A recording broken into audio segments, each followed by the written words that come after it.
Okay? One of the things I see a lot when I'm practicing is, so we do technique and tear it up. Oh, yeah. So the idea is I'm not trying to like shock you or surprise you, but they were just as surprised as you were surprised. So the shock of being surprised shouldn't overcome your ability to do this technique. Whoa, it's my turn to go. Go. Okay? So that is part of being, I know it's tough for 4 hours. It's tough to stay in the practice for 4 hours, to stay tuned into what's going on. But what I mean by this practice of, I put him on the ground and I don't pay attention to him and I'm looking off somewhere else, is that I'm losing contact with him. I'm losing contact with this is my job. My job is to not let him on me. So your job, until you're sitting over there, and sometimes when you're sitting over there, is to not let them get on. One more time. Gerrit. Sometimes we do it one way and sometimes the other way. Say for instance, come in here, boom, right? To do this, or if I want to put the same foot forward here to do this, right? Or kick, I can keep this foot forward. Probably better not to. Probably be better to have this here, right? So either way, either foot forward. If your angles are okay, then it should make a difference. But that some of the techniques you set up for, you'll have to have the feet in a certain position, which is a lot of what we would do when you're thinking about setting somebody up for something. He's going to come to grab. If I put a hand in his way, I'm setting him up for something, right? The position of my hand is what dictates what I'm going to do, right?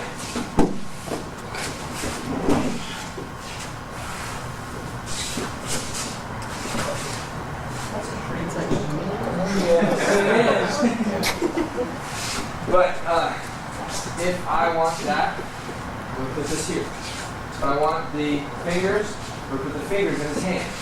If I want Irimi, or I want to control his head, I might switch my feet and control his head. So all that's going to happen in the time that they're coming in. And that deflection angle is kind of crucial to everything that you would do after that, right? Because what's the most important thing to do? I have to get grab kick. So good question. So let's work with Tai Sabaki. Just 3 people. Right. Keep your hands off.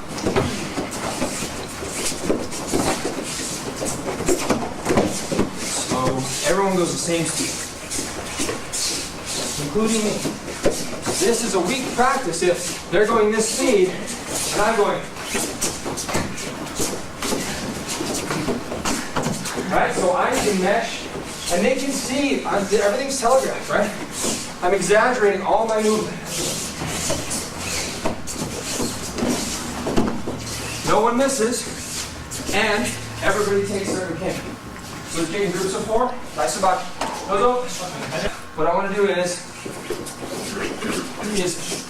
use the hands to get them away from me. Now, one person is I'm going to put him in the way of somebody else. I can't do this. That's bad, okay? So however you do this, you can't expose your back. Sometimes though, you feel one person back here, right? And you can create a collision by using one person on another. That was a little speed up. It's kind of hard to do this slow. But Irimi, hang on, and it's okay to run into each other. Even though they see one another, it's okay for them to contact. They're going to try and act, go fast. Boom! They're going to try and act like that. You guys miss me. I just went in, but. See the distance that was created when Bob went faster? Go fast and turn around as quickly as you can. Go. Oh, come on. You can turn around faster than that. Go. Go. Good. Okay, that distance is what you got to kind of create if you're going slow. It seems kind of silly, but So his recovery time is going to be incorporated in how I make him run into other people. So how I intermingle this practice. He's gonna take a couple of steps, then he's gonna come around and get me again. If I happen to put somebody in his way, boom, that's a perfect collision right there. So you're not gonna go out of your way to run into somebody, but if they put you in the way, just like he went outside instead of stopping because he knew he could stop, get around Bob and come get me, he just kept going with it. That's a really important part of making this slow practice valuable, because it acts as if they were going full speed and they didn't have the control. They didn't have the control they would have if they were going slow. It's a lot of words. Is that clear? Yeah? Okay.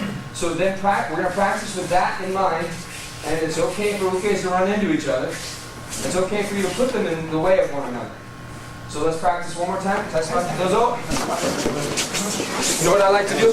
Just look under their arm. As he comes in, you see he's coming behind him. Turn. Yeah, it's like you attach yourself to him in a way that they can't grab you. Here, he can't grab you. Yeah? So I'm taking his arm and putting him in my arm. Or just as you know that. Is what happens when you get three people on you, right?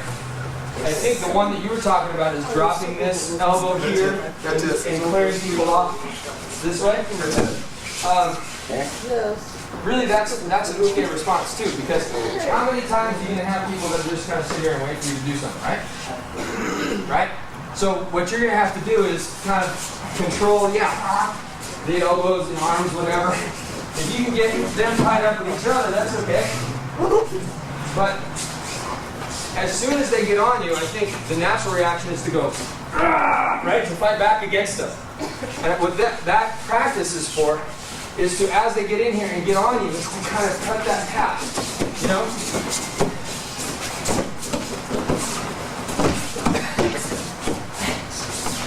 So here, comes in and he sinks this elbow here to cut it off, to cut this body. But it's just Tenkan, right? It's just late Tenkan. You know, he gets on me, now I gotta do that, right?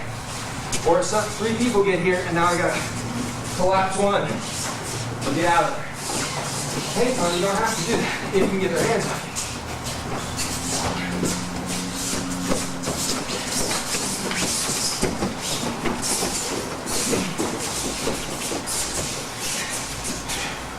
Here I think it's too late, right? So now I can't really sink an elbow, but I can grab Terry's nuggets.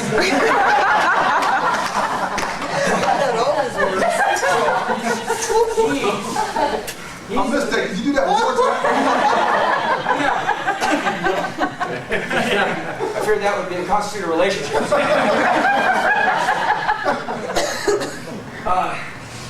So yeah, I have seen Sensei do that, but the randori is such a hands-off thing. As soon as they start getting on you, it slows you down, right? You start thinking wrestle, you start thinking fight, you lose your detachment, which is really what makes any randori successful, right? Just keep people off. Hopefully, they're going to take one another out somehow, right?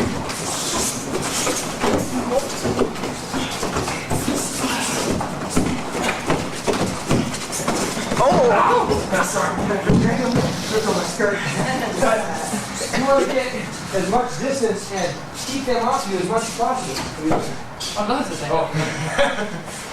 So as soon as they come in, I want to keep them away from me. If I get attached here, it's too late, you know? So, what's good to practice though, in getting grabbed inside of here is not just going and putting all your energy towards over-muscling them, right? There's a way out of this, somehow. Right? Maybe. So to feel that, so what they're going to do is they're going to give me an opportunity to find a way out. Grab on wherever. Okay. So now, I can't really move this way. I can move my hips, right? So I probably have to Sink that a little bit. Clear one hand, right?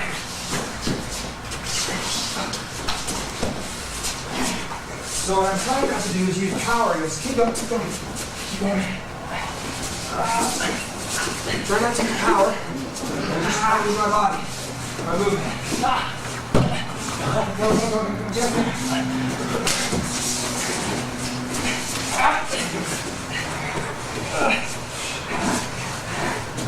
And don't get choked. Come on, Terry, chill.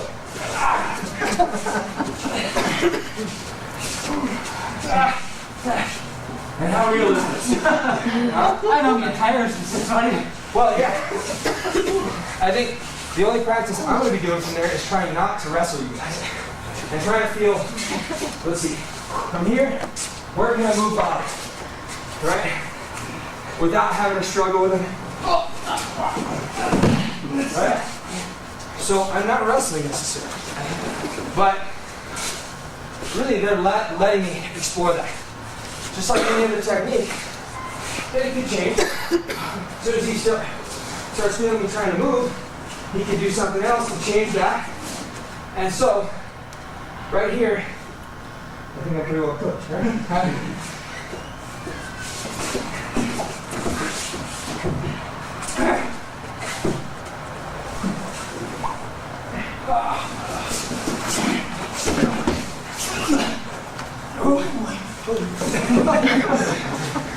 So, I guess what it does is it offers you, and I really kind of like doing this practice, but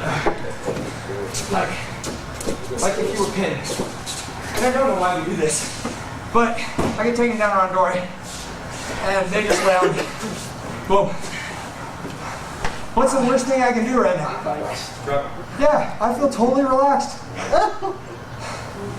So as long as they're not trying to do anything to me, I'm fine. Right? So, it's, keep going. Stay. So it's an exercise in, if I get pinned down this way, it's an exercise in when you're going to quit. Because right now, I don't have many options. But, if Bob were soon to get up and to start using my nose, right, then I'd have to do something. But what does that also do? Frees up my hand. So in order for him to attack me, he has to give up something, right? So these guys probably wouldn't lay on me.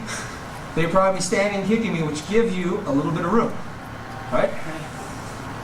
And the idea behind getting down and having people lay on top of you and struggle is to see when you'll quit. That's what that exercise is about. I don't know how many people have seen that. Yeah? It's not about how to, really survive on the ground, because that's survival on the ground is people are just trying to lay on you, to just relax as best you can and breathe, and don't get punched, don't get choked, the basics. So I don't really understand that technique. There you go. I don't understand that technique well enough, but I do understand the keeping somebody's hands off you even though you get in tight. One of the practices we'll do is, as he grabs, my first inclination is to grab back and to punch, to kick. This is just avoiding that. If he gets on me, boom, I'm not going to argue with him or wrestle with him. I'm just going to kind of put him in the way of somebody else, try and feel him off. He's got a good grip. I don't think that's going to happen. So the Daishi is just an advanced part of the same techniques we were learning when you're talking about Irimi, right? You're talking about cutting people off of you, getting the hands off of you, not getting caught in, I've seen this happen, 3 guys come, I want to done. Boom, I'm done, right? So all they're offering me is power right now. And if I want to take that away, I need to wait, go. You can wait for them to come inside and then cut them off. Okay, because they're coming right here and pushing me through that. There's a funny story I got. It's not really funny, but the job of this attack is just like dropping the ball on somebody's head. It's just like that cut of completely pure cutting all the way through. It's not really, you're not really thinking about what's next. All you're thinking about is driving through the person and knocking them backwards. Crawling up, over, beyond, through. If somebody that's in your way is okay. So when you come here, try not to do this. And I just caution you because if you open yourself up here, that exposes what any person would see as a good option is to just go right up the center, right? So that brought me to another dangerous thing that happened in Spain, where Jeff got his shoulder dislocated, is that the ukes came slowly all together, and the guy went, boom, right here. Right? This is Jeff in the center, and Jeff did a freaking over-the-top plant right there, bam. Well, he didn't do it as nicely as you did. But in order to save his knees and the guy's head, because that was the kamikaze move, right? He went into the mat. So there are certain things that I think are bad ideas in the Rumbular, or in the Daishi. And then one is opening this, right? When you're going to get somebody. Although, if you wanted to tackle somebody, that's the best way to do it, right? Again, it's not how badly or how much you can take this person down. It's, I want you just to give the power to them. Give them a power that's directed right at their chest and make them deal with it. It isn't about strategy, not right now. All it is you don't even care about them. You just want to push me through that wall. That's all. That's your sole job. It isn't to tackle me. It isn't to give me a nage. It isn't to pull my key.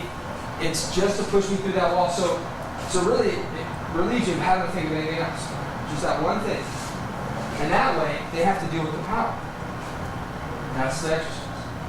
The Daishi is about dealing with that big power, just like dealing with the strike power, right? Dealing with the power of a roll.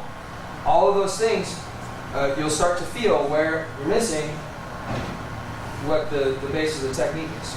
So the Daishi is the first part, and we got, come on up.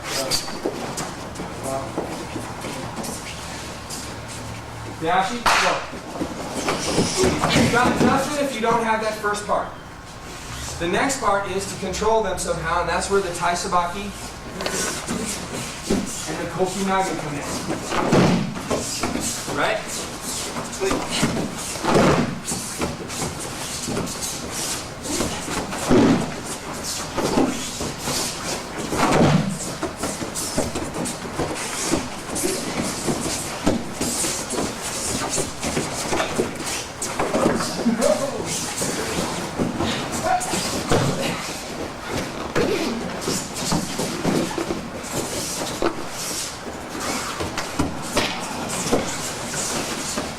Can't let them get their hands up. Okay? So the next part is keep your hands up. You can cause a collision or two. Keep moving. Not always back, but sometimes forward. I always find, I think Chris did a really good job of doing it. If you can't get somebody to fall with just straight koku, because whenever we say throw somebody, you always look to do the straight koku, right? Here, boom. Chris can do that. Throw somebody. You know, that's a great throw. It's a great throw because it doesn't require his cooperation at all, right? And it's about moving. Where's him? Moving here, right? He comes here, move. And then, you know, you're taking that whatever they're trying to grab away from them as they're coming at you. So that's a good way to start if you want to start poking out. You get one person down, and then you go and do a really cool looking stuff. Anybody else want to go? But because you're doing this, you saw this. Come on, get me. All right, come on.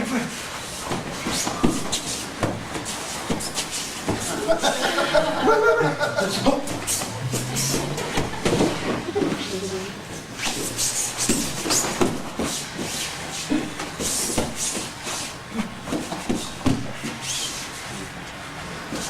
So as long as you get to feel that, you know, I'm not gonna move.